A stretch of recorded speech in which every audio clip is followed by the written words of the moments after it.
बिस्मिल्लाहिर्रहमानिर्रहीम।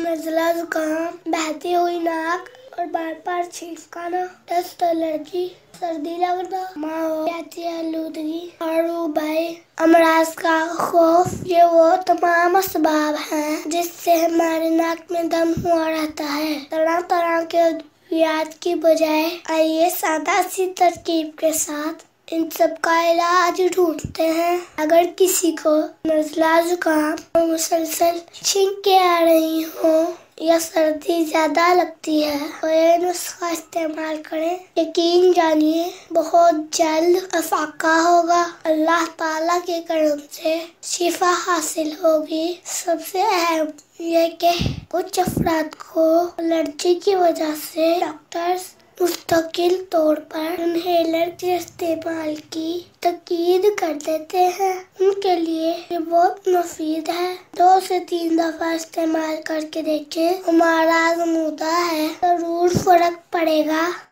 अज़ाए तरगीबी सिर्फ 2 हैं, एक खसखस है और दूसरा पानी। करना ये है कि 2 चम्मच खसखस लेकर 2 कप पानी में डालकर पकने के लिए रख देना है और इतनी देर तक पकाना है कि पानी अपने असल से आधा रह जाए। जैसे हमने 2 कप पानी लिया तो पक कर 1 कप रह जाए। ये ले 2 कप पानी में खसखस डालकर पकने को रख दी है। आंच जितनी दिखाई गई है उतनी रखनी है, ज्यादा तेज आंच नहीं रखनी, दरमियानी रखनी है। खसखस में बहुत ज्यादा रेत और मिट्टी होती है, इसलिए हमने पहले से ही अच्छी तरह धोकर और खुश्क करके संभाल रखी है। हस्बे जरूरत इस्तेमाल कर लेते हैं। अब हमारा कावा तैयार हो गया है। इसको छलनी से छान लेते हैं और कप में डाल लेते हैं। अगर बहुत ज्यादा मसला है तो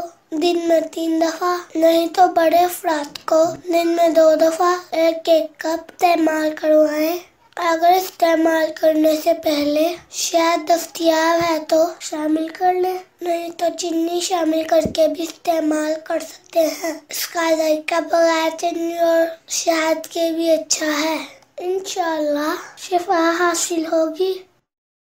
राहे मेहरबानी इस वीडियो को सदका जारिया समझकर आगे शेयर करें ताकि किसी जरूरतमंद का फायदा हो सके। शुक्रिया।